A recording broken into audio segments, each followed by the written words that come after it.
Take my stupid phone off the table for you. Yes, please. Thank you, Ben. Oh, this is too bright. Hello, everyone. Oh, hi. Hey, Adam. Don't say anything bad. Oh, no. Mute your computer. Rookie. I don't have anything up here. I don't know what's going on. The Dan's still in Japan.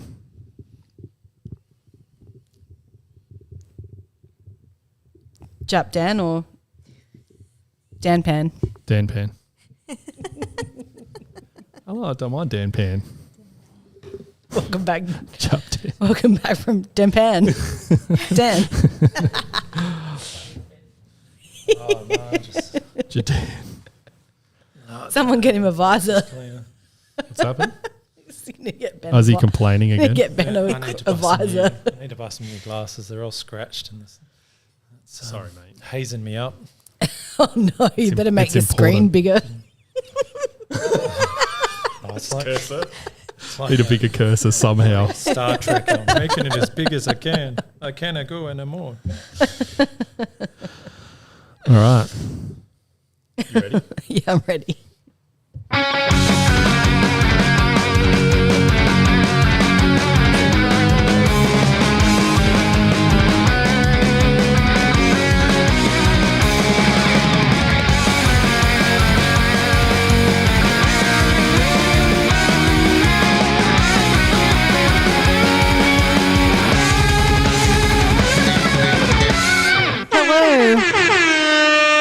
Hello. Welcome back. Here we crow. We won the showdown. Oh, yeah. Sorry, I'm just trying to figure out Ben's headphones because I don't think they're plugged in. Oh, Ben's aren't. Oh, no. Oh. Well, I can hear Be nice noise, but it's very quiet. Be No, I nice. think your headphones are shit. Be nice if he did something. Why didn't he help? Oh, wow. Oh, Is that yeah, better? That was loud. Yeah, did you get Is that better? I got that. Is that better, Oh, Ben? you're plugged into one, that's why. Ah. Yeah. What about you? Is this Oh, better, Ben? Is this better? Hello. No? Yeah? Oh. You're right. It's all Hey. It's all happening here Yeah, sorry, live everybody. at Here We Crow. Hello, everyone. Hello. Hello. As you can see, we're very bright. It's because Sam has put a giant spotlight on us. It and, should look better. With no warning. Sorry. He didn't tell us to bring the shades. But welcome to Here We Crow, episode 88. Oh, my God, thank God we won that showdown. Oh, my God, thank God. What's going on with Port? That's a question we'll ask ourselves and not bother answering. Welcome back to the podcast, Ben. Ben's back. Thanks, He's Lauren. back. In body at least. Body, not mine, so these stats could go anywhere.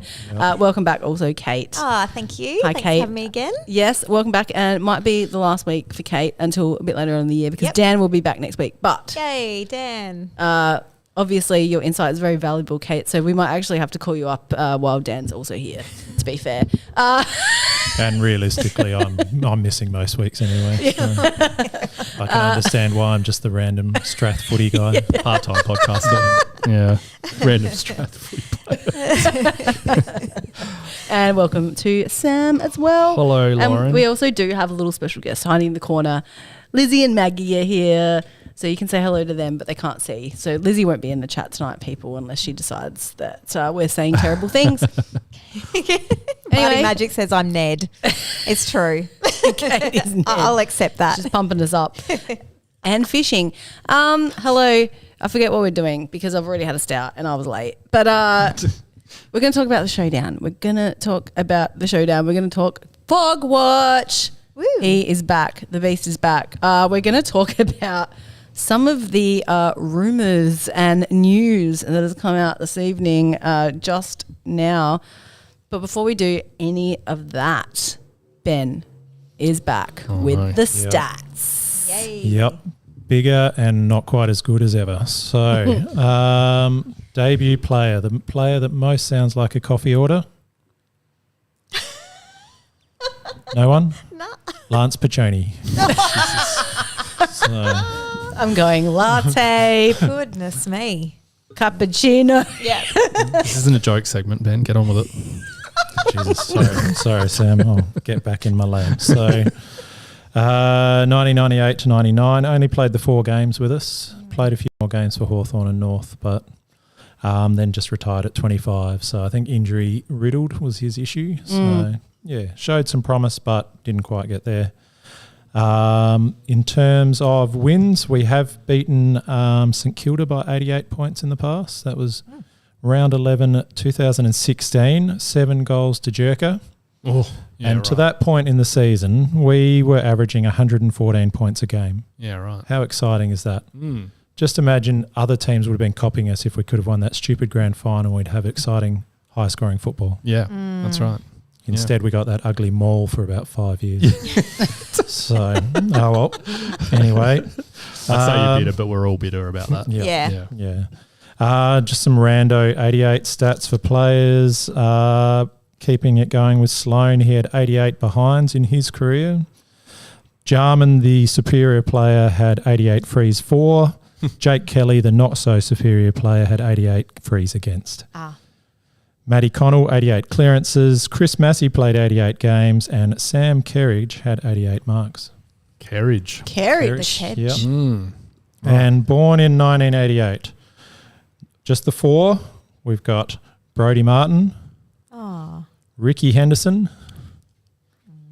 Sauce Jacobs, and everybody's unequivocal favourite player, David McKay. He's our favourite. He's a pod favourite. Yep. Yeah. Just Was he still been playing when we had the podcast? Yeah, he would have been. he was. Yeah, Yeah. I think he I reckon retired it was last year. Yeah, it must have been that unfortunately Yeah. just Right. eclipsed as the best 14 as of last weekend. year. Yeah, that's right. Yes, we'll talk. Yeah, Just. we'll definitely talk a bit more about that and potential number switches that people have been talking about for sure. Anyway, pre-game pump up. It's pumping us up. Pump it up. Cool drinks. Can I go first? Please. I don't have one, so go for it. Do you know what is pumping me up? Actually, I have 2 things. One was quite new, but the thing that's pumping me up over the last couple of days is Kendrick and Drake beef, rapper beef. Oh my God. Have we had legitimate rapper beef in the last 20 years? Like since Biggie and Tupac? I don't know if we have. But this is like pretty legit rapper beef. Can I just check that this is a different type of beef to what you were talking about last week? Yeah, definitely different to the beef curtain. Okay. All right, good. Let me throw this one at you, Ben. Diss tracks. Oh. Do you know what that means? No. Basically, In the corner.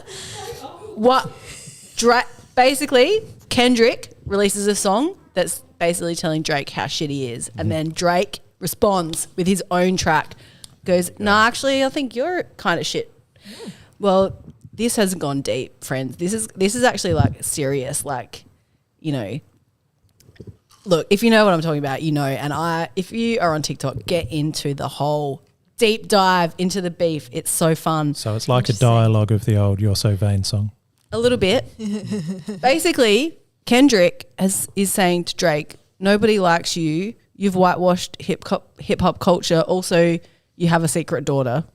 Wow. Drake's come out and gone, I actually fed you wrong information through my team and I don't have a secret daughter, but you've gone and rapped about it. And also you beat your wife. Like, it's that kind of beef. It is hectic. And it's pumping me up. Do you know what the second thing that's pumping me up is? What? Now, this week you would have seen Peter Stefanovic got absolutely dragged over the coals for basically racism. Let's be as racism. There was a young man in the Northern Territory who won a fishing competition. He won $1 million. He was interviewed on Peter Stefanovic's stupid Sky News show. And Peter Stefanovic, being the racist asshole he is, brought up a previous crime that this poor kid had committed when he was a teenager, by the way. Anyway, he, like I said, has been dragged over the coals for this because obviously, you know, why are you bringing that up? You wouldn't bring it up if it was a white kid. You bring it up because the kid's Indigenous. Well, guess who has come out and revealed some information about Peter? You're never going to guess who has come out with the information. Tim from Married at First Sight has come out and said, Peter, do you remember when you visited me in Vancouver and we went on a 2-day bender and all the illegal shit you did that night? Oh, dang. Mic drop. So what? Tim's a social commentator now. Tim should be. Yeah, right. Look, Tim's just trying to be a guy on the internet and he's doing a great job so far. Is that So show that's finished? what's pumping me up. Wow. Is the show finished? That show has finished. Yeah. It's definitely finished. Kate, what's pumping you up this week? Apart from the, Showdown win and also, the Port Adelaide Sookfest 2024, I reckon what's pumped me up has been having some Maggie cuddles just before the show, actually. It's been very lovely. Easy pleased. Yeah, exactly. Ben, anything pumping you up this week? I know it's been a hard week for you being sick and all. Yeah, well, the little light at the end of the tunnel was a bit of jalapeno a-go-go happening. Yep. And I Palooza did even. see that Sam's got some chips there, and I did bring a sample pot, so Jalapeno maybe palooza. we all give it a go. It does have a little bit of kick, so see how you go. Oh, we're gonna do a live taste right now. That's my hopes and dreams. If no one's here except Pass you around next week, we know why. Pass around the chips. Oh yeah, it's got a bit of kick. Yeah. There you go. This is great. Everyone's really enjoying this. Yeah, this is riveting. Yeah. It's like Yeah, it's not bad though. I don't mind that. better taco, like the taco sauce you get in the packet. It's like way better than that, but that's what it tastes like. Well, it's really good, Ben. Genuinely good. Not bad. Yum. Well done, Ben. I'd go more spicy. Well, I can only do what the chilies have got in them, so More seeds is what I'm saying. all the seeds are in there. Oh, that's it. So when is that hitting shelves in Strath? No, Find that's all more mine. seeds. Next year I'll grow some habaneros or something. and Thanks, Ben. If that'll- you get on that, that'd be good. Yeah. That's Yeah. great. Love that. So, All right, yeah. enough of this bullshit. Let's talk about the game. The game. We want to do this. Yeah.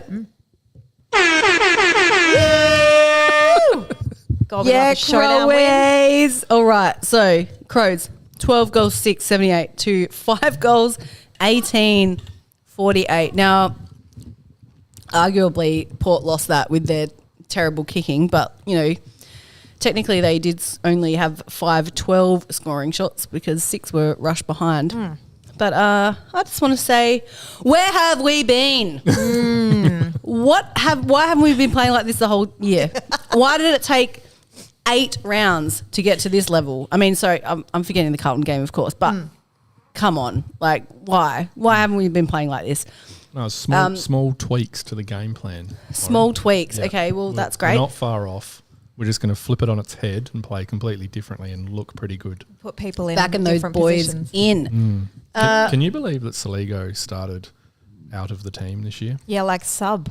No, he didn't even we're play. all- was he didn't out. even play. I don't think he played the first round, did he? No, he I thought did. he was sub was first the sub. round. Was he sub? He Okay. was the sub. He But did Because he start. had the ankle injury. That's pre-season. right. He did start. everyone's Have an forgetting injury. that ankle injury, and people keep saying, "Can't believe this guy was the sub the first game." Well, you can believe it because there was a reason for that. There was. But we all knew that Sam still can't believe it.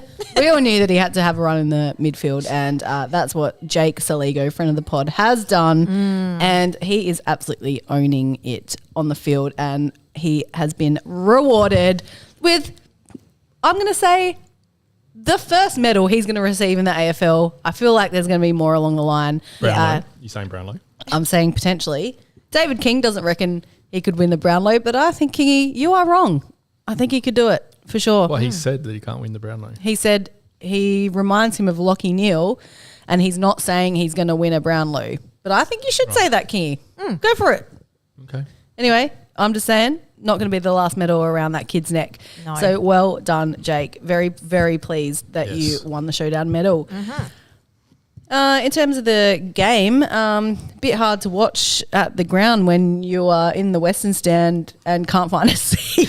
We'll get onto that later. That was shit house. So I only watched I actually went straight home and had to watch the replay because I couldn't actually see anything that was happening at the ground. Right. Wasn't really that good of a game in terms of like excitement levels. So much pressure that it actually made it kind of tedious to watch. Yeah, it wasn't a super fun game. Port were terrible They were absolutely shocking. really bad. They they came in with a game plan that just played right into our hands. Just that sort of the defensive press that just we managed to get our attacking game going. And, we totally took advantage of it. Yeah, around the ball.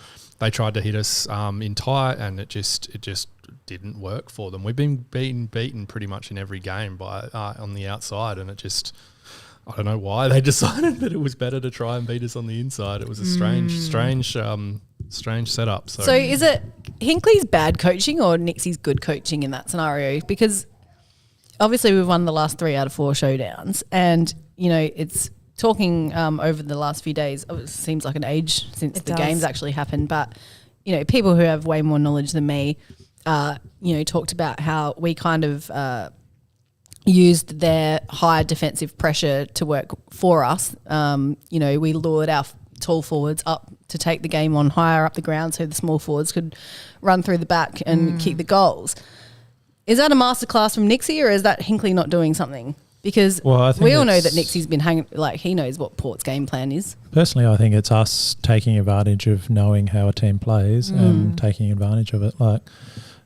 Other clubs would know that as well, but we were able to set up and make the most of it on that transition when we got the ball. So I think a lot of the time Nix gets pretty bagged for not being a very good tactician or coach, whereas I think this is a chance to actually say whoever in the group came up with the idea, it worked really well, because particularly in that first quarter when we took them by surprise, every time we got near the 50 we were kicking a goal. So it obviously got harder in the second half when they reacted to it, but we were able to get a jump on them by doing a tactic that they had no answer for. So maybe it's a Scotty Burns coaching masterclass. I highly doubt that. But it was amazing to see that we had so much space in our sort of forward 75. We haven't had that all year at all. When was the last time we had a player run into an open goal? Yeah. Since we played Carlton. Well, yeah, and even then, it was. They're obviously a good side. They weren't letting what happened on to us, and Port were undermanned as well. One, which was clearly their fault, but then a few key players were out for them as well. Aliri is a big one. Oh, massive! Yeah. So, not saying that they would have won if he was playing, but they were definitely undermanned. I think it shows that they have a fair old lacking in depth, though. If 100%. The amount of injuries they've got is such a problem. Well, look at their Sandful side. Their Sandful side got pounded. Belted them. Yeah. The fact that they even played Rozees was absolutely ridiculous. It was desperation because they've got no one else in. They got Mead coming in as their next best midfielder, and they got playing McKenty, who's only just a Sandful player in my mind. He's worse than McHenry. Again, though, just let it go.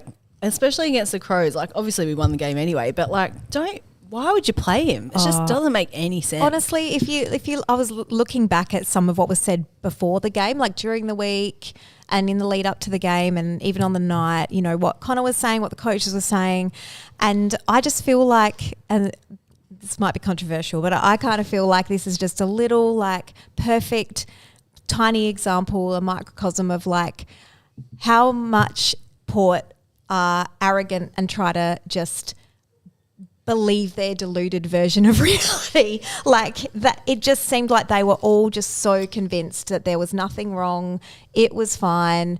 And even watching it back, the commentators were, saying, even he's starting to pull up short, hobble around, and the commentators are like, maybe they were believing what they were told by Port all week.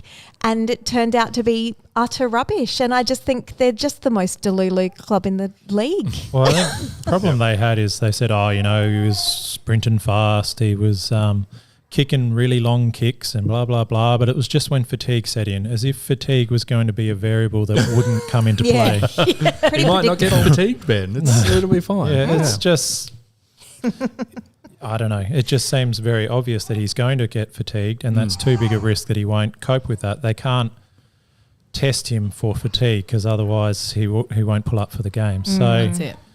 You may as well just give him the week and know he's going to be right for harder game, which is coming up for them against Geelong this week, and not get desperate about trying to win a showdown. Yeah. This might be this might be the softest thing I ever say, but do you give Hinkley just a little bit of credit for owning it the next day? I wish some of our coaches have done that over the years. Yeah, he had no choice. No, I know he didn't, but we've been in that situation before. I'd give him more credit if he wasn't patting himself on the back at the same time. Yeah, because I agree. I'm not a coward. I own up to my mistakes. Yeah. If he'd just admitted it and that's where it stopped. Yeah, I agree with you. I think you could do a bit less of, how good am I at taking responsibility? Just say, I take responsibility, not I'm not a coward. So I think if he hadn't said that line, I'd be like, fair enough, good work. Yeah. Yeah. No, I mean, I take quite a bit of delight in Port making these kinds of mistakes. And I truly enjoy the Schadenfreude, to be honest. Yeah, so I'm happy with it. But we should talk more about the Crows because we are the victors and we obviously have more sense. Let's talk about our defense. One last thing about them, it's quite handy. They can't kick straight. Very handy, yes. It is. But having said that, you knew I was going to bring this up, didn't you? Because I'm always the one. Bad kicking's not bad football. I don't say that. I don't say bad kicking's not bad football. All I'm saying is that I don't think that I hate using the excuse of if we'd kicked straighter, we win. Yeah.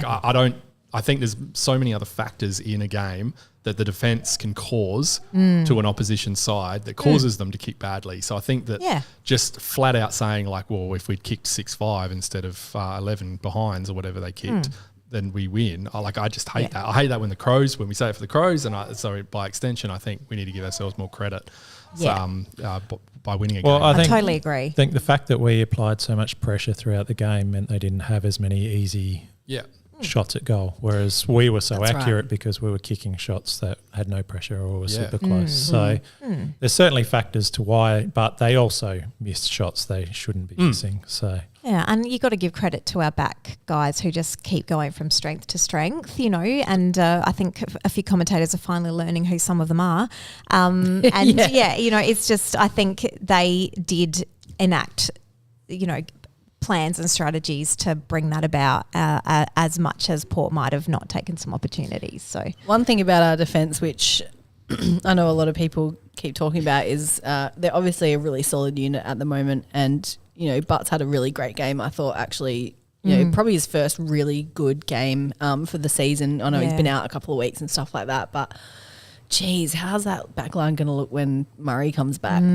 That is like, does Butts come out when Murray's fit? I'd keep Keane in. Keane has to stay. I feel like he's definitely cemented his spot. I feel like Butts is just a bit too injury prone at the moment, and as long as Muzz is fit, he's going to be in there. So and Worrell's been in our top 5 best players the last 2 weeks. Yeah, there's no one really you can take out of that back lineup except for Brodie Smith. And this is the line that everyone at the start of the season is saying the reason why we won't be successful is our defensive line. Yeah. It's the least of our problems. And we obviously had the debutant Dan Curtin, who played 3/4 of the game, I think it was, or a half.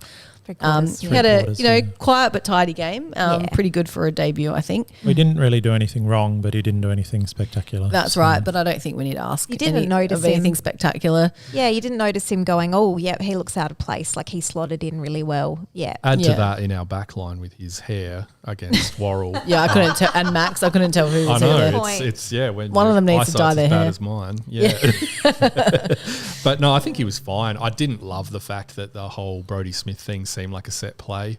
Like putting him on at 3/4 time seemed like something that they just decided they were going to do. So I think there was plenty of other players that could have been taken off instead of Curtin. But anyway, this is a small issue. I don't know. I don't really read into it that much. I think they probably just were like, we want to give you a taste of the pace and we're not going to burn you out first run. That's what I'm saying. But there was a set play. That's okay. I'm not phased about that. At least they gave him to start instead of having to make him come in the last quarter. That's right. Yeah. Yes, no, Nix has always said he's never going to start anyone a sub. I tried to prove him wrong and look back through history, but I couldn't find anything. So. No, he doesn't do that. And I just hope this is the last year of the sub. I'm sick of the sub. You're sick of the sub. Everyone's feeling that way. Yeah. Oh, you get burnt on it in fantasy. Oh, right. You've got 5. That was the least of my problems in fantasy this season. I think we definitely need to talk about fantasy this week, Ben, because I've won. Winner, You won. I won. I won again. Wow. 2/3 of the podcast had very good weeks in fantasy this week. Yeah, anyway, Nice. we'll get back to that. But the Crows are also Isaac Rankin. I mean, geez, mate. Yeah. Just calm down. Or don't. Absolutely Please owning don't. that position he's in at the moment. And, you know, what that goal at the end of the game was just absolutely hectic. I mean, we were like in that weird slice of the hill where we could literally see like a third of the ground. Yeah. But we got to see that entire play out from the back. And I was like I was screaming. I was like jumping up and down screaming like, what a goal. Well, he started Amazing. it with 3 players around him and then just burnt them off and made Houston look silly in his tackles. Oh, they look terrible. Amazing. Like that. And again, a Port that unfit because they looked like they were struggling at the end of their. I don't know. Or I was mean, it just super high pressure games that were knackered? Yeah, the big thing they're saying about Port is big games. They're struggling to stand up and they looked like they weren't ready for it, which was strange. Good comment from Billy Four Eyes in the chat. Inside 50 is a very broad stat. Inside 30 more telling, and also the angle of the shot have a large bearing on kicking a goal. Joe the Goose shots even better, which we had a bunch of on the weekend or on last Thursday. Yeah, I don't have the inside 30s, but inside 50 we certainly lost. Yeah. And clearances we lost. Yeah. But the pressure that we applied meant they couldn't take advantage of that position or clearance work. So Yeah. It was one of those good games too where it felt like almost every player had a good moment. Yeah. You know? There was a real even contribution from everyone and you know, that was just pleasing to see rather that than just a couple, you know, that Butters stood out, you know, so clearly for them. You know, but what could he do? Like he was carrying the whole team. Exactly really, right. And it's just Or him and Houston pretty much trying to carry the team. Yeah. No, it was just good to see everyone did their bit in their moment, like you said. Yeah. Yeah. Well, should we get to some votes? I don't really have much else to say. Surely we got some more. Do Ben have more more stats, or is that? Oh it? yeah, stats. Ben? Is that it? no, they won stuff, but we still won. I know we mentioned Saligo, but we obviously we probably glossed over that slightly during the actual game. Oh, sorry. chat. Do you want to talk more about Saligo? Oh, well, I think we just need to talk about Saligo for the entire pod, really. Well, he is. I know his favourite podcast is this podcast. And actually, do you know what's funny? I might take credit for his game because when I was watching, I was standing down at the railing watching the boys warm up, waiting for Sloaney to do his lap. Another reason why we didn't get a seat. But pretty sure Jake spotted me because I was standing on the railing where they turn around. And I'm pretty sure he saw me. And I reckon he was like, oh, Lauren Mary Crow's here. I'm about to have a good game, you know? Because, I mean, who's the person that G's him up every time I see I see him, every time I see him, I'm G'ing him up, mate. Yeah. Do you Playing think it some was good the footy, sign? get in the midfield. Do you think it was the sign that gave it away? Lauren from Here We Crows Here, your sign? I was holding a giant sign. Also ask for his shoes. I didn't ask for his shoes. I don't need shoes, Ben. I'm getting rid of my own footy boots. Yeah, no, I think like what I loved about Solly on the night and then watching the replay as well was just he doesn't always break through, but he just tries. He tries Tenacity. every time. That's the right word for it, tenacity. And when you see it, you realise we don't have enough of it, and it makes such a difference, and it's just inspiring to the other guys. It was just awesome to see his flair and his class and his abilities. Brute really strength. Yeah, think- he's just going to get better and better. I think when you say not enough of it, that was one slight disappointment from the night is we had quite low centre attendances from Rankin and Rochelle. So we kind of went a little bit more conservative, which didn't hurt us in the end, but I still like our game more when we have more representation from those two in the middle.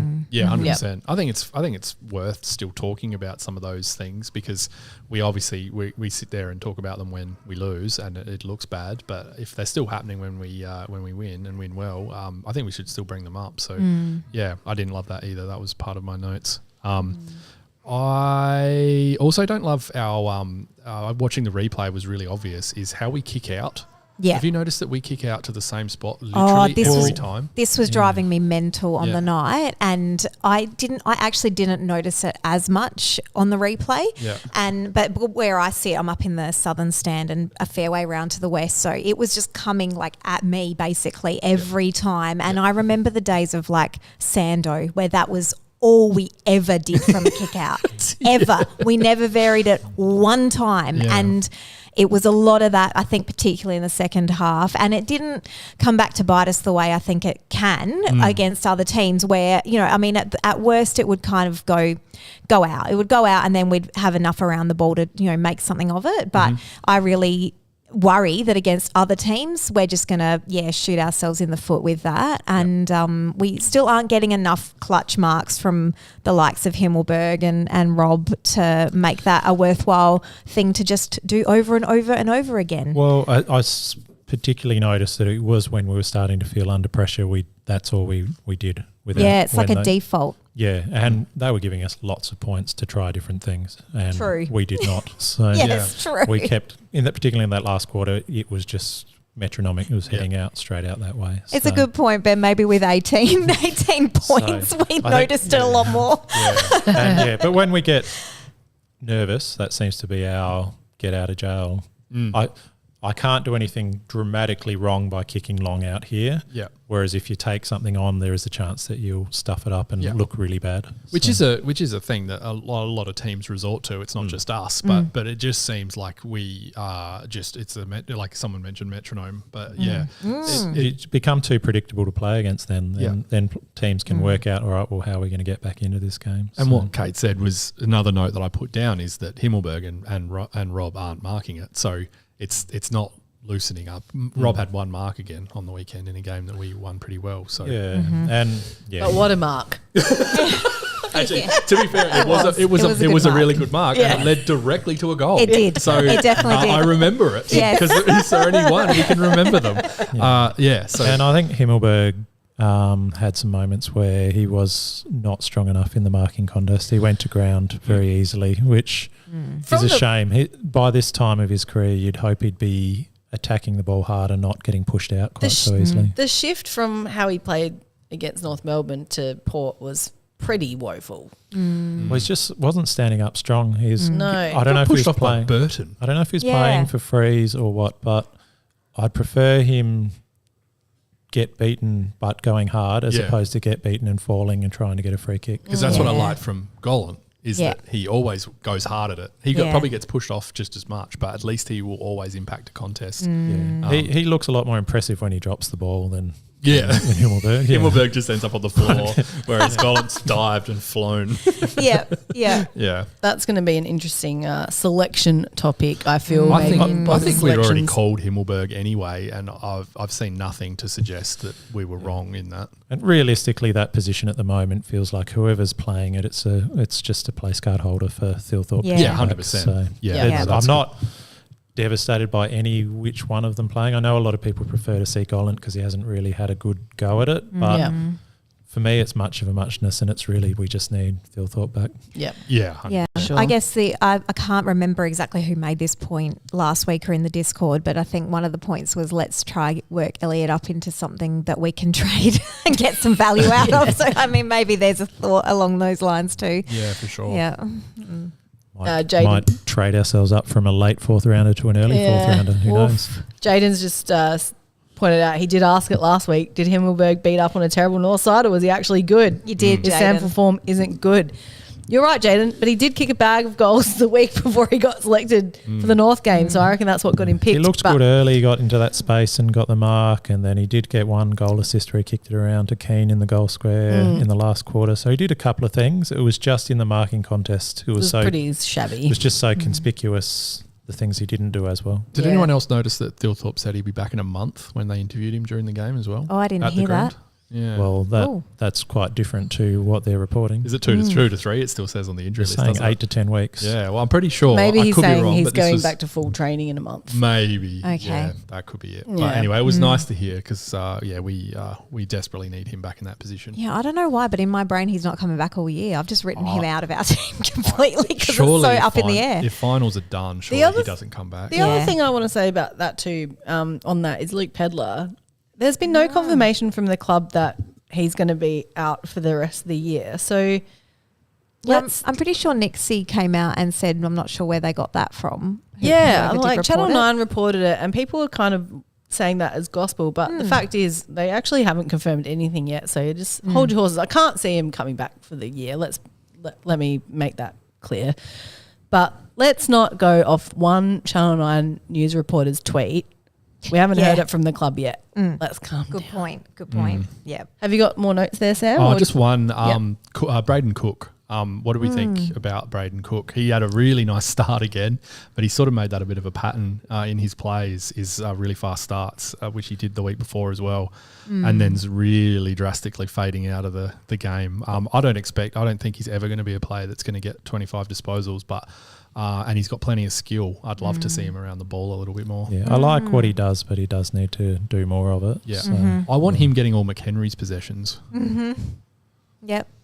McHenry. I don't even. Are we off him? No, I've been off him the whole time. He's like, he did a couple of nice things in the first half, and then he absolutely ruined it throughout the game. Like he just makes so many errors. So he's just not classy enough. Yeah, to play he was a bit like does. Himmelberg. You'd notice the things that he didn't do so well, but that intercept.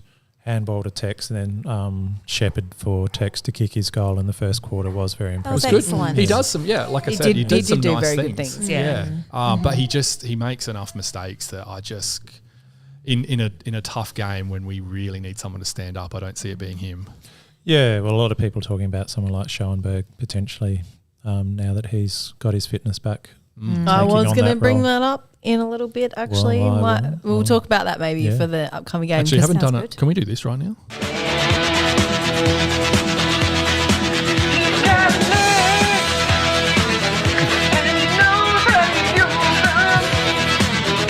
That's right. The fog has lifted. Yes. He's back, baby. He is back. Who was that man? Dominating the forward 50, taking contested marks. Leaping into the air, kicking straight. Not only ice in his that, veins.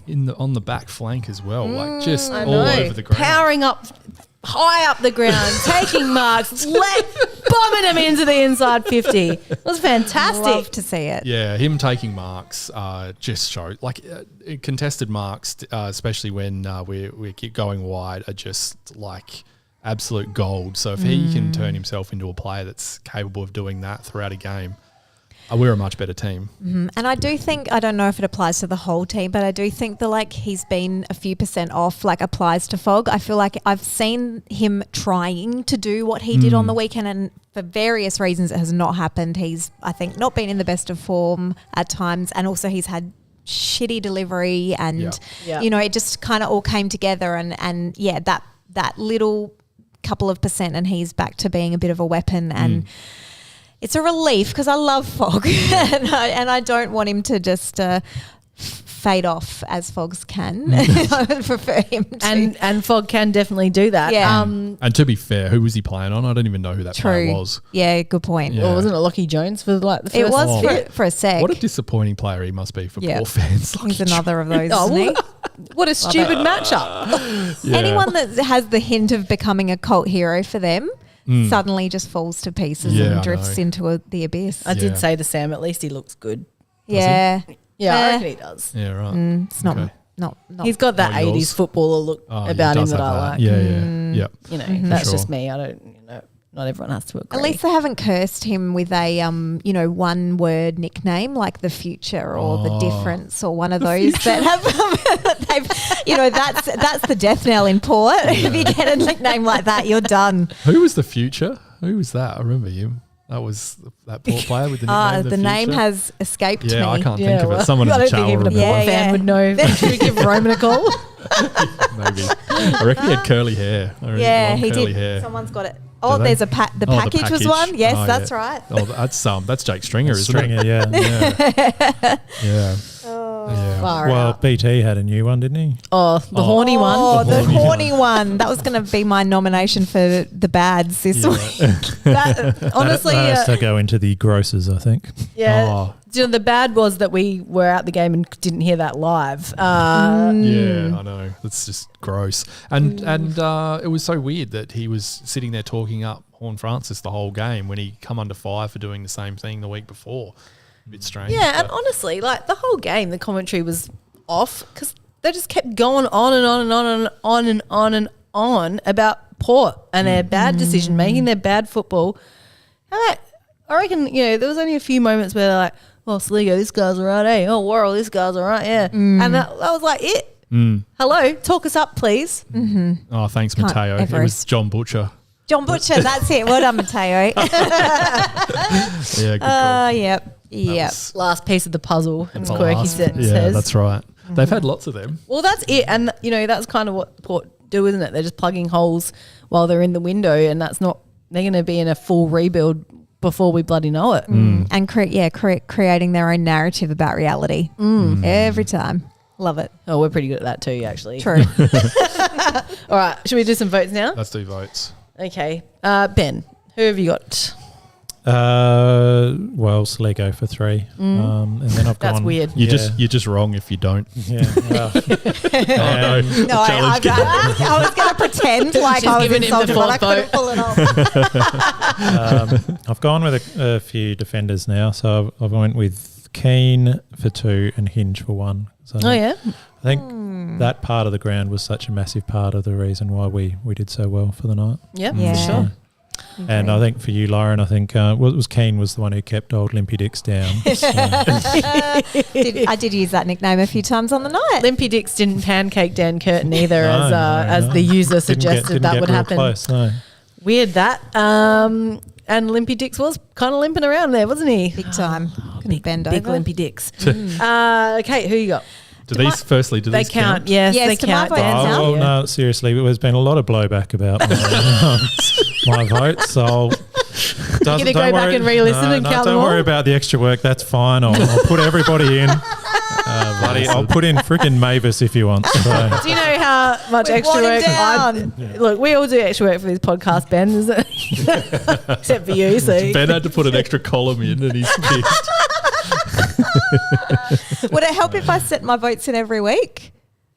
I'm not taking Yeah, any no, responsibility never for how the mind. votes work. I'll Let's keep just, it random. at this stage, just tell me what I'm doing and I'll do it.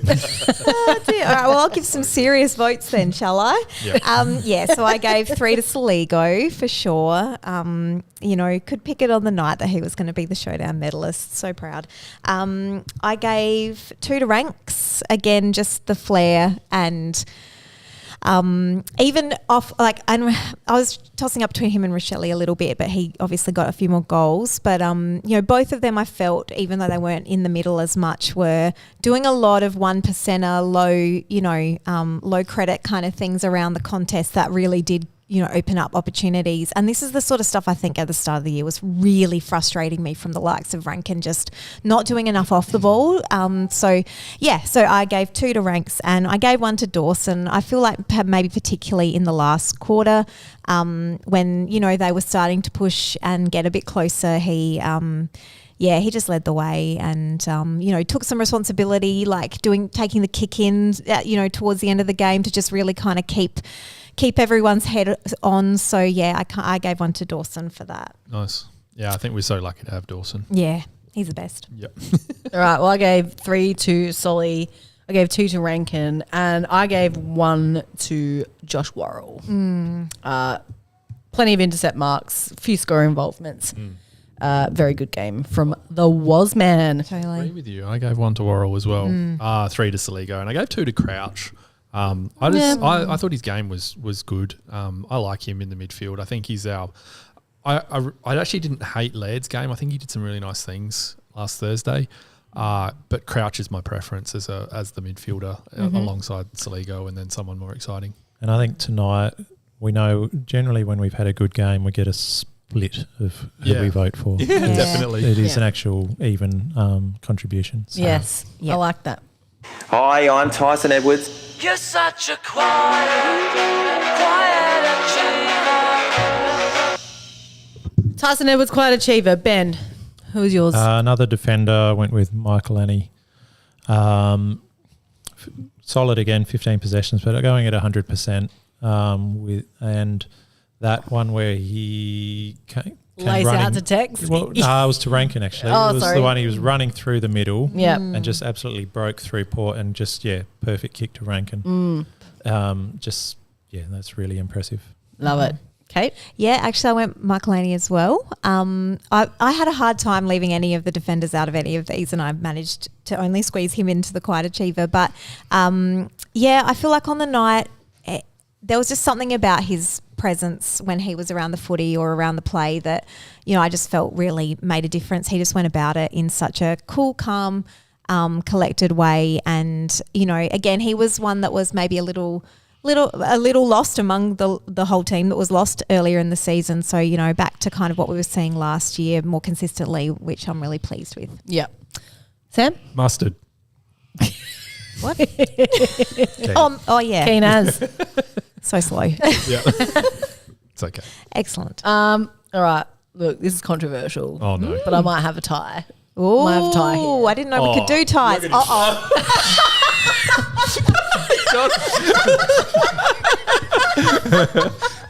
He can't do this. He can't put 2 in. That's Maybe I'll let you guys decide. Maybe we can have. I've got Keen and I've got Maxi. I've just broken my freaking computer. But maybe I'll give it to Keen because you guys have given 2 to Maxi. Evens it out. You've given 1 to Keen. But I thought both contributed. Yeah. Keen is the 4th vote for me. I just thought he was fantastic. And Maxi is technically my quiet achiever because, as Ben said, the 15 kicks at 100%.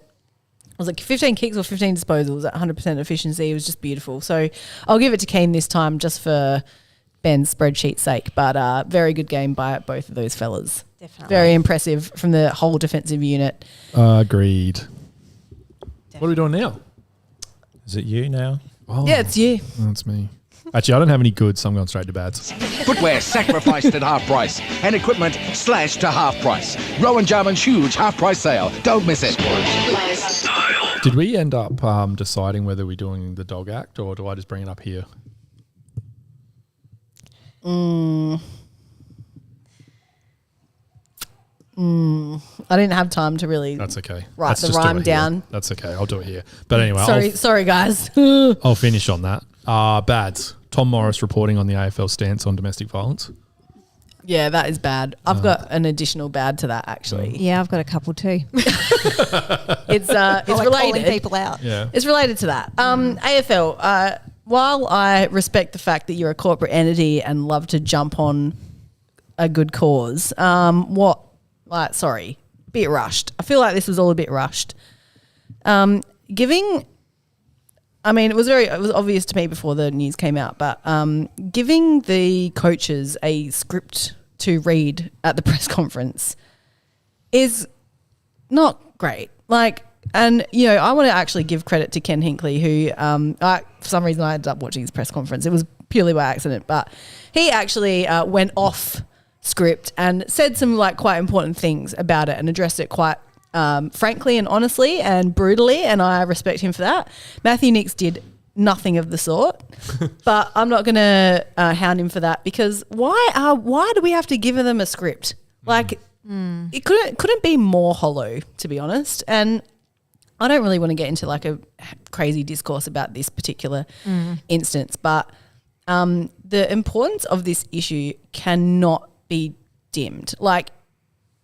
If you're a gentleman listening to this podcast, you really, really, really need to consider how this affects you, because that is what this is about. It is you. And, as I said, props to the AFL for trying, but it's not enough. And I think we're going to need more than that. And was it Voss who decided not to do it at all? One of the coaches didn't do it at all. It was Voss after the Carlton loss. Yeah. And honestly, I don't blame him. It's just kind of... I don't want to say exploitative, but that's kind of what it is. You're just exploiting it loses an its issue. impact when it's as scripted as it is. Absolutely. I didn't even realise they No did meaning. We also we all stood up for a moment's silence. We couldn't even do that for a minute. No. And then what are we doing there? Why are we doing this? We still don't really know. It was just half-ass effort. And for such an important and very crucial topic that's happening in the now, I feel like it just, it could have been done better. But hey, that's what happens when there's a sports league run by men. I'm with you. I am with you. Look, we're not attacking you because you guys are green flags, okay? You guys are Totally. green flags. The greenest. Plenty of green flags out there. Don't worry, boys. We know. Yeah, we Anyway, do. continue. The AFL using Harry Potter material to promote the round. Oh, were they? Did you see that? They were saying, it's a big rivalry round, so get out your Quidditch. Again, What's the golden thingy that you have to chase? The golden snitch. snitch. Yeah. snitch. Now, the AFL social media digital manager is actually like the former AFL digital manager is now working for the Crows. All right. Ah. So what has happened since that person has joined the Adelaide Football Club and the AFL have clearly hired someone? I'm going to say it's nepotism hire. I'm going to say it's a son or daughter of someone higher above because this AI shit is getting out of hand. Yeah. Like Yeah, I it's agree. not very good. No. I think they overestimated the excitement people would have about Harry Potter. Yeah. Yeah. God, when was the last actual Harry Potter thing? It's a bit dated now. It was isn't like 10 years ago, if Yeah. maybe longer. Look, And except for the game. I work with kids and adolescents, and to be honest, it's never died away. Oh, I think okay. it gets handed Yeah, down fair. and down. And Yeah, you know, okay. like it does perpetuate. It's not my cup of tea. I am a Lord of the Rings nerd through and through. Forget that Harry Potter shit. talk to Lizzie about that. I will. But yeah, it is something. But that's it. I think it's just I don't know how much of a Venn diagram overlap there would be between real Harry Potter diehards and AFL diehards. So yeah, I think it's a bit of a missed. Yeah. I didn't see it, thank God. It would have made me just sick love- into my own scorn. It's like that every comment's just like, what is this shit? Yeah, yeah, exactly. Yeah, it was. There was a giant QR code on the screen for like at least 30 seconds at multiple times throughout the game, just taking off the live play for this giant QR code. I don't even know what it was for, but stop doing that. Was that to vote for the song Yeah. at Is that what it was halftime? for? I Yeah, it assume was. so. Load of crap that Yeah, is. stop that. Yeah, that's just Especially stupid. when we can't get a seat and we're standing on the hill and the only choice we have is to watch the screen. Could you at least Yeah. put the game on it? Exactly. That's very frustrating. I'm going to actually I'm going to talk about that to someone. I'm bringing it Yeah. up. I'm going to write an email. It was, yeah. Oh no. What do we got? Sam McClure. Just completely can't work out why people might want to know the fixture in advance. Apparently, so no, having a bit of an argument with Richo on some whatever bullshit dickhead. podcast What that a was. dickhead. Can this guy Wow. piss He's off? a real man of the people, that Yeah, Sam he's McClure. Yeah. isn't he? What Yeah. an So absolute grounded. flog. If the AFL want to do us us women a favour, they could get rid of Sam McClure out of the Yeah. AFL media. He's because like at least Kane, like I don't know, I can appreciate what Kane does, but Sam McClure, he's just Kane awful. has actual insight. Yeah. And like, as much as he doesn't know what he's talking about, he does actually know what he's talking about. Yeah. Who is Sam McClure? Yeah, exactly. Well, He's no one. He has the Yeah. person who's least earned the ability to be so confident about yourself. Yeah, exactly. Yeah, I agree. Jaden says, speaking Absolutely. of nepotism. Yeah, well, that's right. Yeah. He's only got it because of his dad. So, yeah, very, very hard. This one's from my mum. She's going to hate that I bring her up about this, but she's sick of the Dacos loving every time Collingwood play. Oh, yeah. I have to 100%. agree. I agree with her when she brought it up. It's just, I really appreciate what Nick Dacos is doing, but do we need to Totally. see his dad in the corporate box every time he breathes? Like, it just is so No. unnecessary. Yeah. It's symptomatic of just the AFL media just has to absolutely drive something as far as possible. The whole Harley Reid stuff about how he is suddenly the best player that's ever played the game because he had a 19 possession 3-goal game. But that was the best 19 possession 3-goal game that has ever been played in the history of AFL. And it's just, it's hyperbole and over the top stupidness. Yeah, it is. There's enough excitement in the game that we don't have to hype things up Yeah. that much. No, that's right. And I think we used to just assume it was like Eddie Maguire driven. It's not happening anymore. So why is it still happening so much with Collingwood? Yeah. It is mad. Channel 7 are particularly bad for it as well, especially because Collingwood plays. You've those also primetime got games. just all these outlets that need to stand out from the other ones. So you got Fox Fussy, I'm going to call him that from now on. Channel 7, Channel 9. Everyone has to be the one that gets noticed. So we have to have the most outrageous headline. Yeah. Yeah, I agree. And all right, so the worst thing from the last week is the Western Stand. So we have tickets in there because we hate the hill. We needed to stay away from that area because we enjoy actually watching the football. That sounds like the oldest man thing I've ever said, but it's true. It's so true. Oh, yeah. And I think I led that campaign, to be honest, because I hated it the most. Yeah. Look, I know there was a big crowd there, so we completely understand that there's a big crowd, and I also completely understand that anyone who will come at us and say we should have got there earlier if you wanted to sit together. But my God, how many tickets do they sell, or how many entries do they allow for that Western Stand on a busy game? It's because absolutely ridiculous. it was absolutely packed to the rafters. They were right up to the back. Like there was no, like normally you can get there after the start of the game, and the top 5 or 6 rows will still be empty. There was none of that happening at all. You go down the bottom, all of the alleyways, all of the yellow squares, but then like exploded past them. So all of the like walkways were full of people. Yeah. It was absolutely chockers. So I'd love to know if anyone has any insight into how that Western Stand is managed. It was absolutely atrocious on Thursday. I think it's like every other game is fine, but Showdown's obviously like is hectic, and that's cool. And yes, there was a record crowd there. It was like 52,000 people. Yeah, it was a huge crowd. Yeah. But like, And I imagine people got there early for Sloane, who may not often get there early. I was there at 6:15, and we went up to the level at 20 to 7, and we still couldn't get a seat. And the kickoff wasn't until 7:10. Yeah. And yes, we absolutely should have been there earlier. That's fine. But for the thing with the Crows memberships is that the membership that we've got for the Western Stand unreserved seat is like $500 a year. And the next level for that is a reserve seat, and that is like $300 more a year. Yeah. Like there's not any good like in between. And yes, we can upgrade to purchase a reserve seat. But that's like $40 a game. That's $40. And sorry, but if I'm going to 11 home games and I'm paying $500 a year, why the fuck should I be paying $50 for a reserve seat at the Showdown? Give me a free upgrade for the Showdown, for the home Showdown. Yeah. If you're an 11 game Western Stand member, why aren't you getting a free seat upgrade, a reserve seat upgrade if you want I totally it? agree. And, you know, they flog those 3 game memberships right before the Showdown. So come to a Showdown, you can get 3 games for this amount.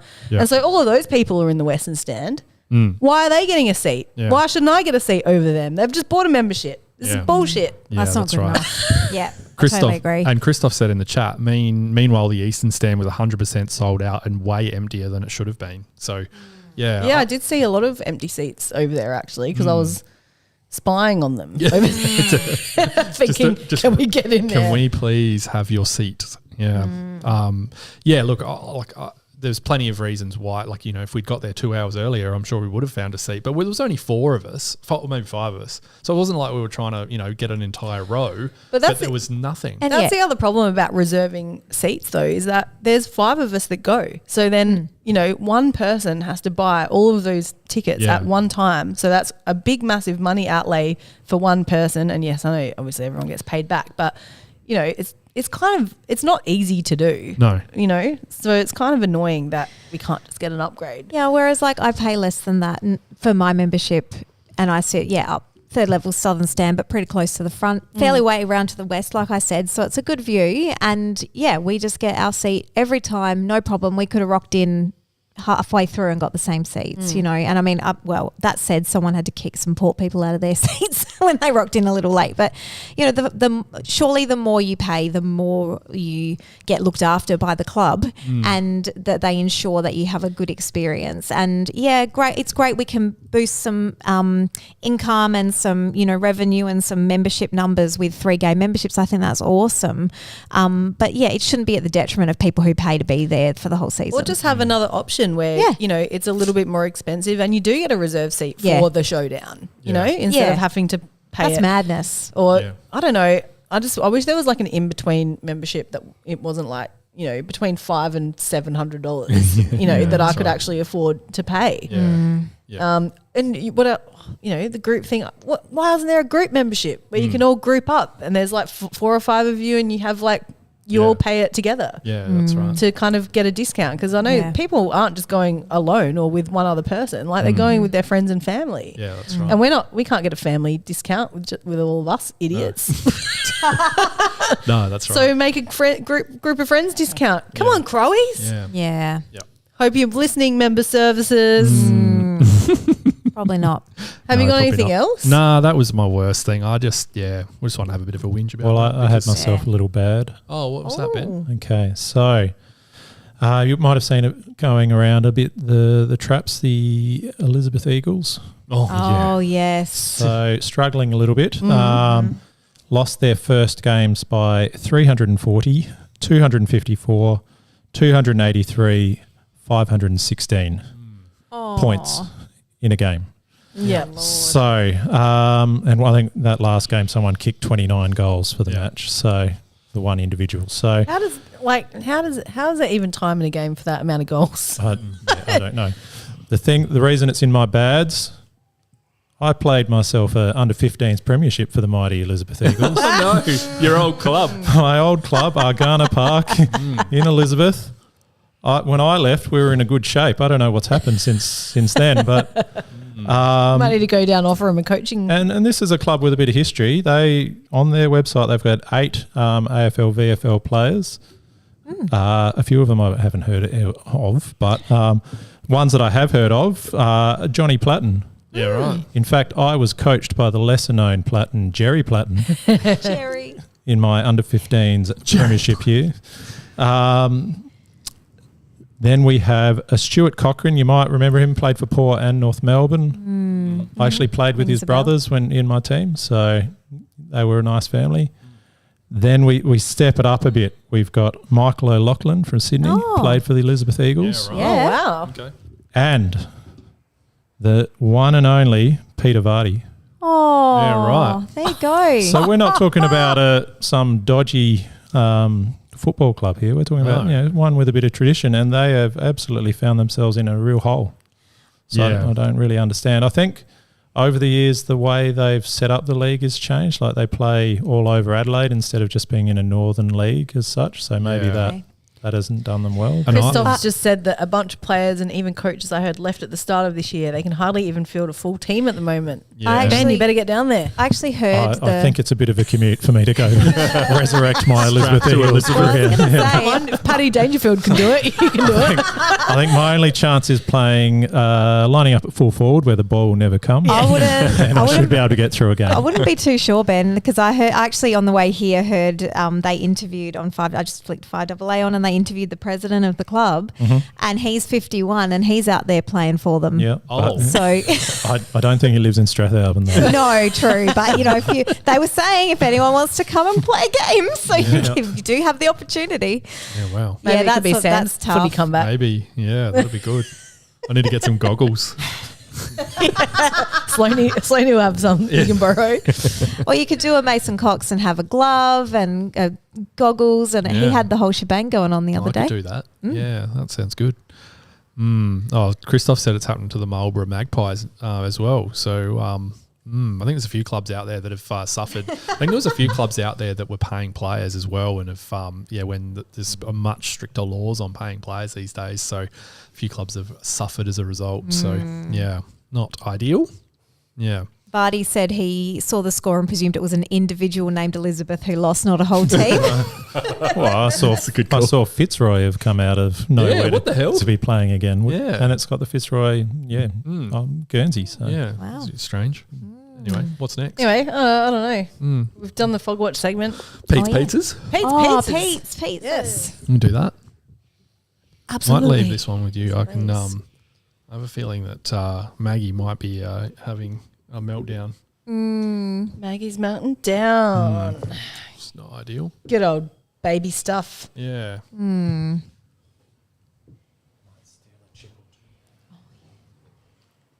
Don't mind us. Yeah, go for it, Ben. Wow. Really? If anyone would like any more hot you. sauce and chips. Thanks, Ben. Let's hear from Pete, though.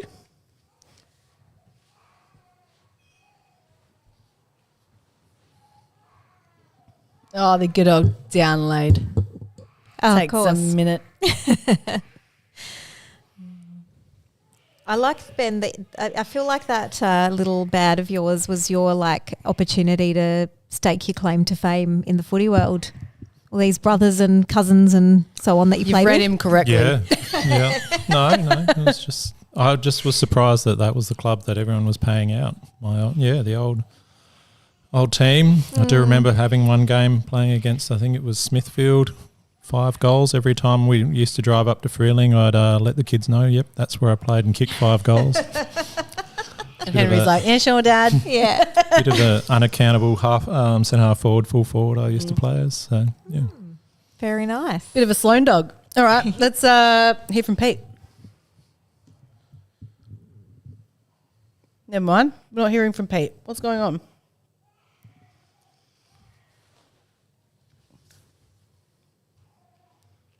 Oh, now we're hearing from Pete.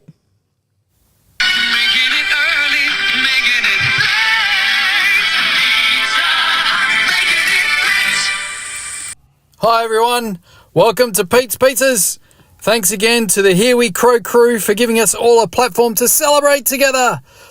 So I'm going to give you 3 takeaways to chew on after our nerve-wracking and very exciting 5-goal victory over a pathetically inaccurate Port pair on Thursday night. First up, I'm talking about legs. Darcy Fogarty's legs. It was great to see a free-ranging Fog have his best game of the season, and we are all hoping that becomes the minimum standard for our beloved Fog from here on in. So I'm rewarding him with a leg ham capriccioso romana pizza, complete with tomato, cheese, mushrooms and olives. Next up, I'm talking about defence. We all know our midfield got smashed in that first half, and if it wasn't for the brilliance of Max, Worrell and Keane, we would have lost that game. So I'm serving up an extra large double-decker meat lovers pizza for our men down back. And there's a few slices for Curtin as well, because it looks like he's going to need a lot of protein to maintain his magnificent physique.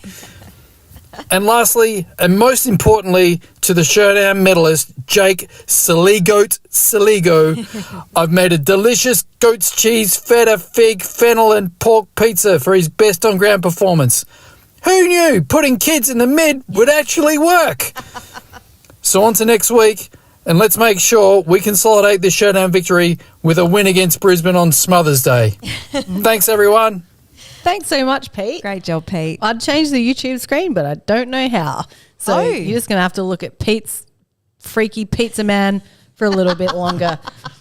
Also, I don't know what we're doing next. But perhaps we could talk about some of the rumour mill. Oh, the let's get rumour into mill that. that's happening now. Obviously, Rory Sloane's retired, so we have a bit of space, cap space / Locker list space. / the locker space. And tonight, Channel 7 News reported that apparently the Crows are not fucking around when it comes to free agents, and they have made a call to Patrick Dangerfield to come back to finish off his career at the Crows.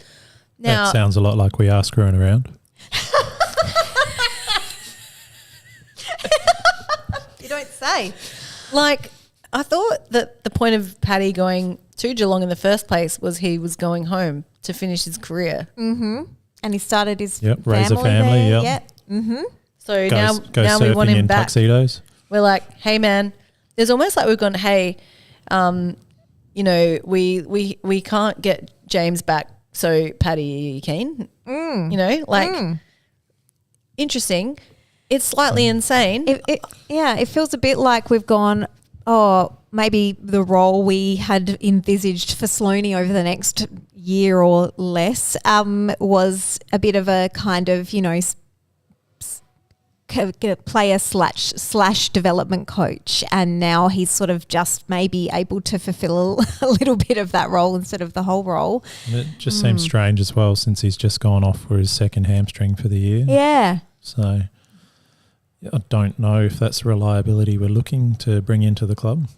It's pretty out there. It reads to me like this is like Mark Rashudo just going like, "Boy, why don't we? I'll just give him a call. See how he's feeling." Vardy's made a good point, and I thought of this too, Vardy. Paddy could commute. I remember we did that when he was finishing year 12. We flew him in and out. We could do that again. Well, I actually did say this to the Adelaide FC Discord earlier tonight when it first came out. I was like, even though it does kind of sound insane, the difference between players like Sloane and Tex is that Paddy's won the premiership. You know, he's been there, he's done it. And so maybe they're thinking, maybe Sloane's given them I'm actually out of here. Like, I'm not really going to stick around.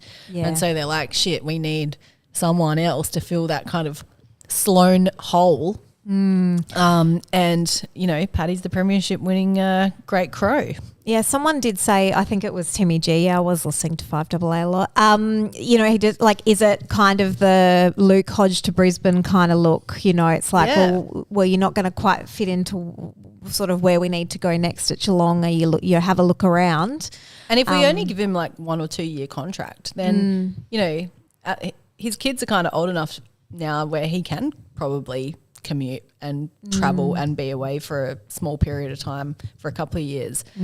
So, I mean, maybe it isn't that crazy. My only other thought about it was, do we have some longer term plans that might involve Paddy? And I guess that wouldn't help the whole commute and wanting to have his life in Mogs. But I did wonder if, maybe we want to bring him into the club for another role once he has retired. Is this our way of kind of bringing him in? I don't know what that role would be. But I'm just trying to think what makes this make sense. Vardy's asking, will we still boo him if he comes and plays for us?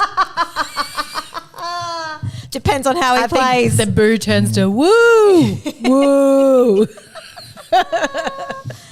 Oh, yeah.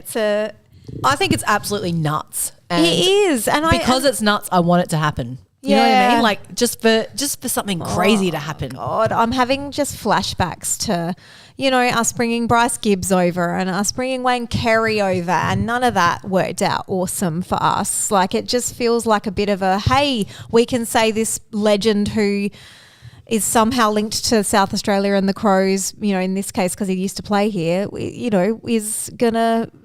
We want him to have played for the Crows again. It just The doesn't only make sense. bonus is we'd be giving up nothing for him because he's a free agent.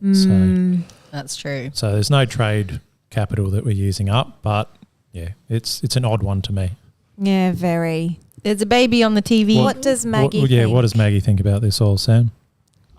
No, Maggie can't stand Dangerfield, the blog. She's already told me. So, yeah, sorry. The intention wasn't to bring her on the podcast tonight, but she was screaming her guts She's out. demanding it. And for some reason has settled with me. So She wants we're too Paddy. scared to move her She now. wants Paddy Dangerfield. Yeah, no. I don't think so. And feel free to keep writing in the chat. Let's get Maggie Cam, get rid of Ben Cam. What else we got? We were just talking about the return of Patrick Dangerfield. The other thing that's been spoken about this week is Jake Saligo obviously played a fantastic game for us this week, as we've already discussed. And Vardy Magic actually posted a great interview with Jake before he was drafted by the Crows, where Jake actually said that he wanted to model his game on one Rory Sloane. So like I said last week in our tribute to Sloaney, there are players out there who model their game and think Rory's a fantastic player. They're his favourite player. And Jake, well, he's one of them. Now, I'm not sure if you noticed, but after the boys sang the song after the game on the weekend, Sloaney obviously got in the circle and sang it for one more time.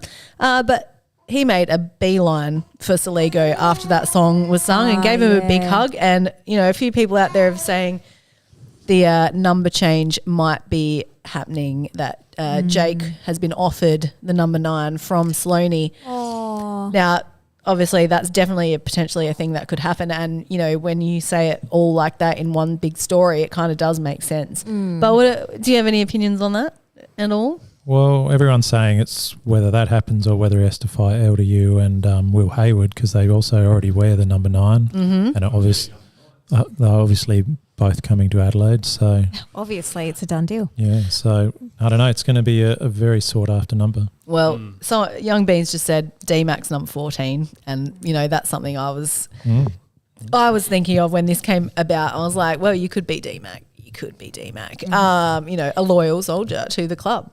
I like that 84 has said it's the locker next to Rash. Yes, and that is Point. true, yes.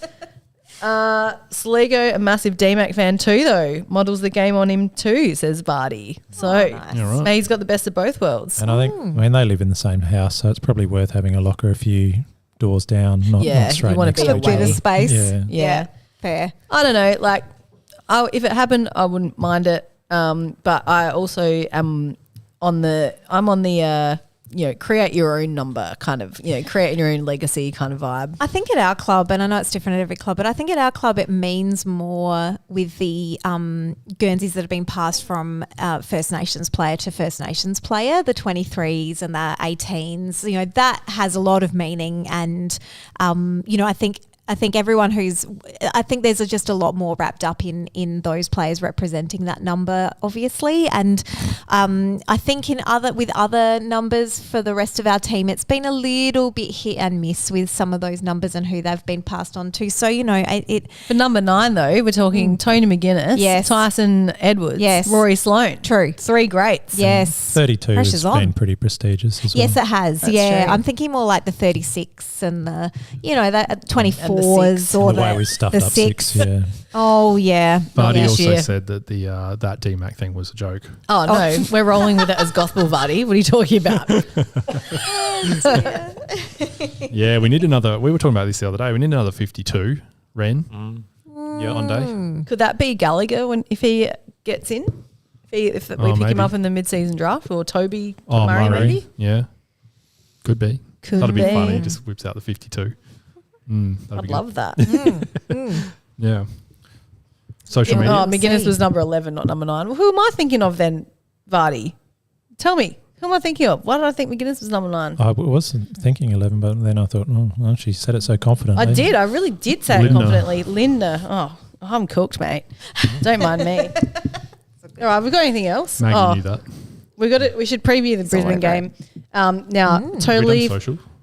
Oh, we did. Oh, nice. No, we haven't done. Oh, I've only done done Boz? Pete's Pizzas. I haven't done Bozza yet because Okay. we'll probably talk about the game first. Yeah. Yeah.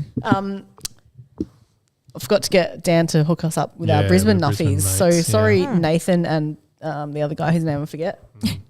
Who was it? Nathan and yeah, fuck. Sorry. Okay, never mind. Cut that out. Is this live? Hang on.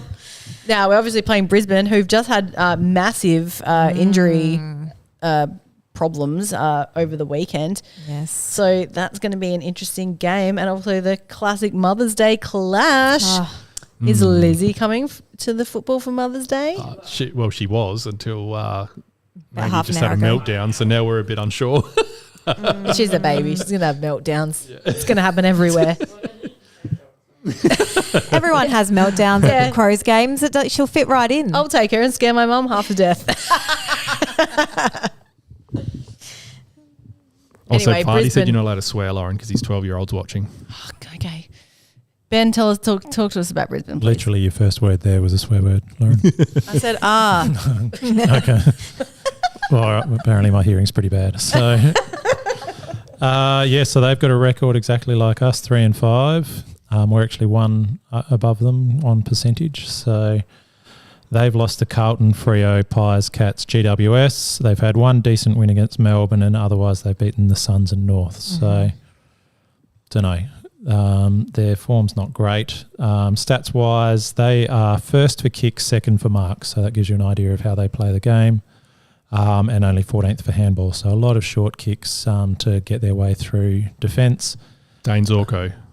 Oh, Zorko, bloody 184. Didn't have yeah, that score. why didn't I put him as captain? I actually thought about it for 2 whole seconds at one point in my week. What an idiot. Yeah. Yeah, well, we'll get back to stupid old fantasy. Yeah, we will get back to it. So stopping their connection by foot will be important. The other area they're really good at is contested possession. So they're second for that. We're fourth. So they're pretty strong. Where they're bad is they're even worse than us in their scoring efficiency going inside 50. So So their connection with their forward line has been similar to when we've been playing our bad games. So we need to keep the pressure up and keep making it hard for them to get decent looks at it going forward. Awesome. Does this sound like a winnable game to you, Ben? It's winnable. Like, they haven't been very good. They've only really had the one win against a team that's, really going well. I mean, the Suns obviously beat us, but that was all They've the been pretty humidity. shabby, so, And we were playing shit then too. yeah. So I don't know.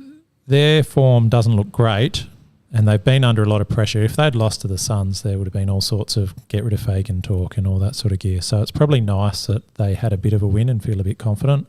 Yep. They've obviously had a lot of injuries. So, I think we're a chance, but it's certainly not one that we can go in going, yep, we've got these guys, because they've obviously been good for quite a while. So I think that's our biggest danger, honestly, is going in thinking, yep, we're on a bit of a roll now. We've won 2 in a row and 3 of the last 4. Kate. No, Is not the at all. long break really going to help us either? I think it's maybe not going to help us too much with that bigger break. Yeah, not sure. I mean, a showdown tends to be pretty sapping, so it's probably not a bad game to get a bit of extra time off. So, but I think for us, I'd like us to revert back to a bit more attacking in the midfield with like getting more Rank and Rochelle back in there. Yeah. And, getting that fast clearance, because I think their defence tends to go all right, but it's their forward line that's not operating very well. One matchup I'm really looking forward to seeing once again is Max Marcolani on Charlie Cameron. I know Charlie's kind of had the rub against Max the last few games we've played against Brisbane, but I feel like this might be Maxie's week to really he's stick in the pretty good defence up to form. Charlie. It's been building, so that would be great. Well, I'll tell you what, if we win this, I feel like the lids might be off a little bit. Oh. Well, I know your lid's still firmly clamped on, Kate. Oh, mine barely came off in 2017. I reckon if we win this, we're getting closer to where we were hoping we'd be, but we're still a fair way behind where we thought we'd be. So yeah.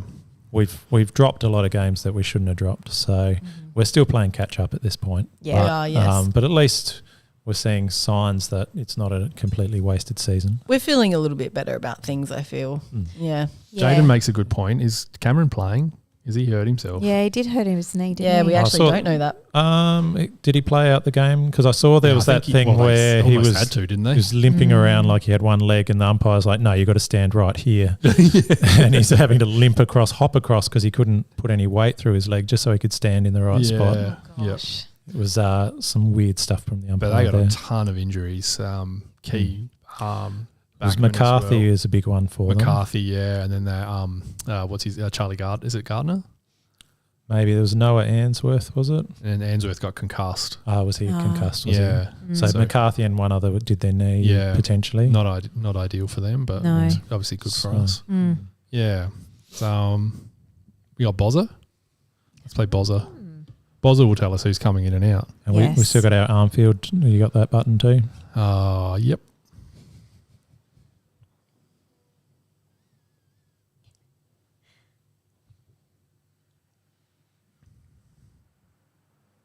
Are you pressing the button? Ken says he's good. Paul Quirky says, Ken said he's all good to go. There's been a bit of that in the chat tonight. Lots of Ken approving people who were injured. Love it. Yeah. ACL, good. Dr. Good to Ken. go. Yeah. Dr. Ken. All right, sorry, that took ages because Bozza sent us a 7 gig voice memo. Here we go. Evening, everyone. Selections from the sauna, round 9. My apologies for last week. Decent win over the scum from next door. This week we've got the Mexican waving bears. Unbelievable scenes at the Oval over there. After that huge win, I got such a big club in Gold Coast. Let's see if we can end their season this Sunday with a win. The sub, B. Smith, out. Ned McHenry, out. Harry the Shoe, in. And the sub to be Berry. Couple of midfielders to add to the mix there, because that's the Bears' strength. That's about it. My apologies for last week again. let's get the win on Sunday. Thanks, guys. Thank you, Bozza. No worries about last week, mate. Well, it was all happening. He's certainly not getting the music big to my bucks. ears. He's not getting the big bucks from us, so he can have a week off if he needs. Sounded like he did need a week off, actually. Oh. Yeah. I don't like mind it. those changes. Yeah, I'm pretty on board with that. Mm-hmm. Yeah. Let's see what actually happens. Yeah. Thursday night. Yeah. Oh, I had some text messages on the old Here We Crow phone too on Thursday. I'll give them a read. I think one was from... should we finish up Brisbane with our predictions and get the kick to Dennis? Yes. Yep. Oh, Get sorry. the kick to Ben's Dennis. pretty keen on Dennis. He's obviously got a good one. Oh, Yes. No, well done. To Dennis. So we're right behind him, and the Carlton fans are right behind him. Once, twice, 3 times. Oh, look at that. Yes! He's the master blaster. Who have you got for your Dennis Armfield, Ben? Well, I think it stands out like a sore thumb this week. He's been much maligned pretty much all season, other than Long Nadal. Long Nadal. Long Nadal. Nadal. I think he got 0 goals against the Suns last week. Just primed for a big bag against us. Great. You're probably right. Mm-hmm. Yeah. Let's see if Sam has Let's one. hope Just not. passing the baby No, I over. don't. Sorry. I felt like I've got rid of the baby now. I'm back on. Well, I guess Long Nadal's it. Long Nadal. Yeah, I do Long Nadal. Yeah, he's been awful this season. I think so I think that's a don't good mind that. call, Ben. Yep. All right. Well, we'll get on to your social media. Then me and Ben will chat fantasy for 5 minutes. Did you guys notice that we totally forgot social media last time? We played the voicemails but didn't read anything else out last week. I think we didn't have any. I don't think. Oh, we had anything. that's why I went home. Yeah. I'm like, I don't remember us doing social media. Because when we do the live YouTube, it's just all happening at. It's at, true. You know. Yep. We did get some comments on Instagram. Nice. Matilda said, "Solid gold needs a spin tonight, surely." Maybe outro track. I reckon. Outro track, yeah. Good call. Ash Kamak art. I don't know if I'm saying that correctly, but Ash Kamak. Kamak. His art's really cool. Actually, I like Yeah. it. Can't say we're back on track until we've evened the win-loss ledger. Schoenberg in as sub, and I agree with that too. Yeah, Yeah. there's certainly no lid being thrown off just yet. Yoshi's child. I don't know, but damn, did that win feel pretty good? Pretty good. Pretty good. Yes. Snowy sent us a text. If we don't carry Sloan off after this win, I'll riot. We did. Great pressure and intensity all game. Switched on from the first bounce. Season almost back on track. Great win. And Jaden actually sent us a text. Oh, this is good actually. This is a good one. Is this Jaden who's in the chat, Jaden? I'm pretty sure. Nice. Apparently, Caleb, Daniel and Bevo had a big bust up, and that's the underlying reason Caleb hasn't been playing. I'm still trying to look into it with people I know in the league. Would you want to bring him home? Adelaide boy from Happy Valley area, out of favour, I believe about halfway through his current deal. Could help in a multitude of ways off half back. Thoughts? Interesting. Yeah, I don't mind it, but does he? He's a better kick. He's obviously a way better kick than Laird, but a similar sort of size to him, I would imagine, without having those stats in front of me. Look, he wouldn't be bad. You just wouldn't want to probably have to trade too heavily for him. Yeah. Yeah, I don't know if he's playing next year, but you wouldn't have him and Smith in the same team, surely. No, definitely not. So no, interesting one. I certainly wouldn't be against it. I just don't know. He's always had a really nice kick on him. So, He's 27 years old. He's on the shorter end of the players we like at 171 centimetres. He is very little. Yeah, he's very little. Yeah. Four Eyes Billy said Murph for Daniel. Be interested in that? What, a trade? Yeah. Yeah, I don't think the Bulldogs will buy No, that I'm sure. Maybe it's more just drop. As an ins Drop and outs, Murph. I'm okay with Put that. Put yeah. Daniel in. Yeah. Murph can work in the doggy shop. That's good. I think they call it the dog box. The dog box. Wow. Rucci was on SEN tonight saying that about the Petty thing, saying that that it's apparently Crows didn't hear what they wanted to hear from Petty's manager. It was very cryptic. No, I think the tweet actually said the opposite. What?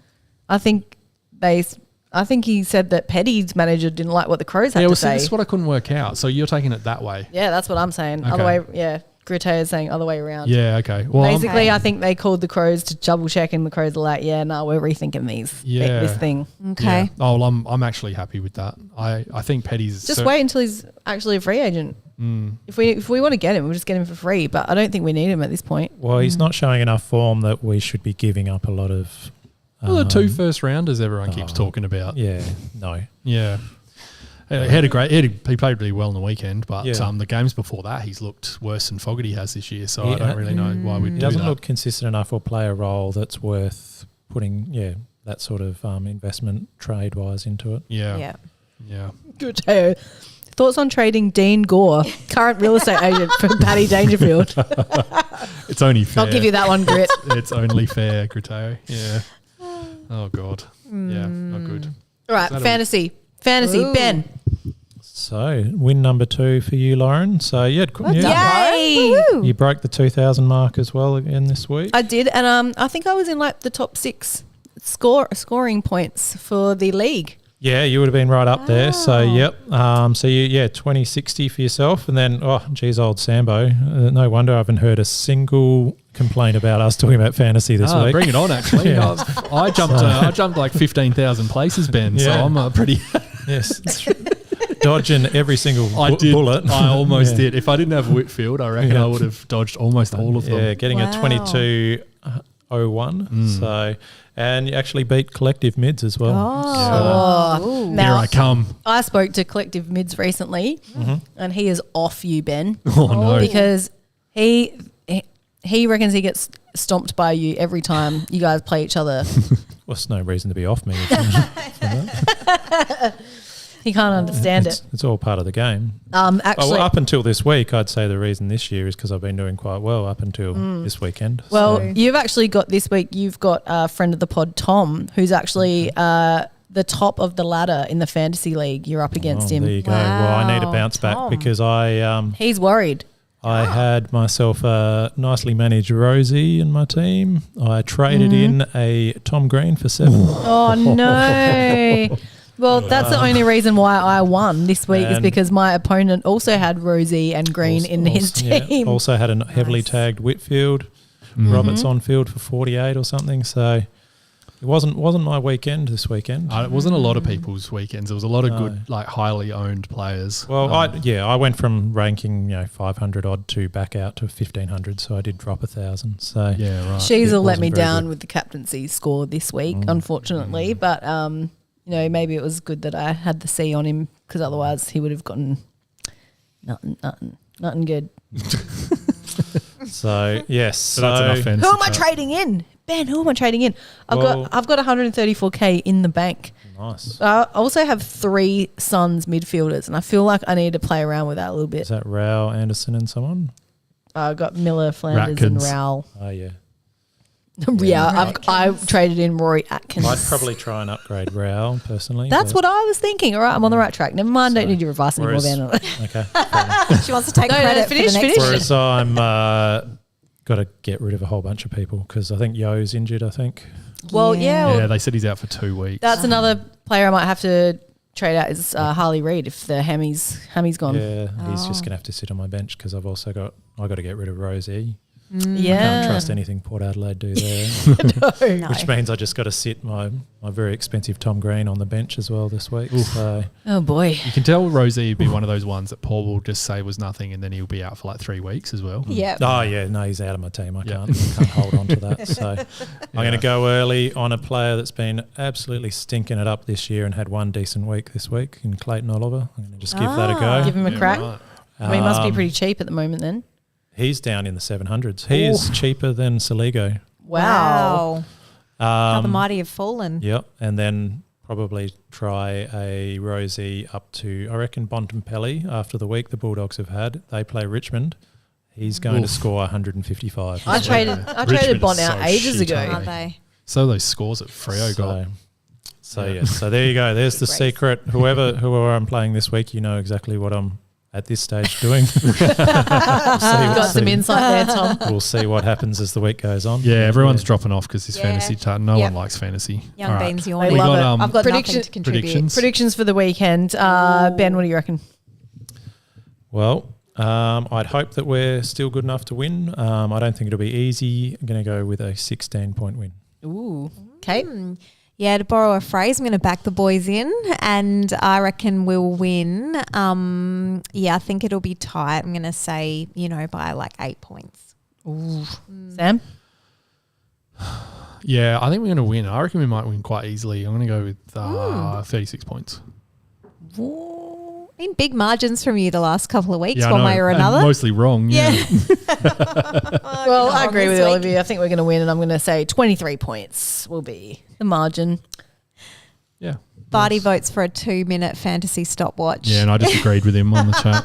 Yeah. We need to Oh, look, cut come that on, shit guys. We short. never talk about it. Never.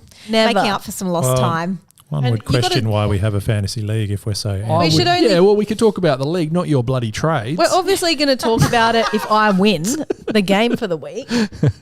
That rarely happens. I just like fantasy chat because of the arguing. The whole I value. need to know Ben's trades to help my situation. All right, That's all. we were still talking about Sorry, it. I brought it back up. Anyway. Yeah. Let's go. This is over. We're done. We're done. Thanks, everyone, for joining us Yeah, tonight. thanks, everyone. That Thanks was good. again, Kate, for filling in for Dan for the last few weeks. It's been an absolute pleasure. Aw. And we'll have you Oh, back is again, Dan of back? course. Dan is back next week. I'm Get the pretty OG sure. crew Dan back Pan. together. Dan is back from Dan Pan. I've loved being able to come in a few times in a row. It's been lovely. Yeah, so it's nice to have you, Kate. Yeah, I'm Absolutely. always around. I'll be in the chat or on the voicemails Yes. next week. And you can come in anytime. We've got another microphone somewhere. Ben, welcome back, and see Lauren. you on Sunday. Think? Don't know. Don't know. Maybe. You should see me. Probably yeah. see us. Yeah, come Yeah. on. Yeah, Yeah, Mother's Day. yeah. See you on Mother's Day, everyone. Here we crow. Woohoo, Bye, go everyone. Crows. Bye.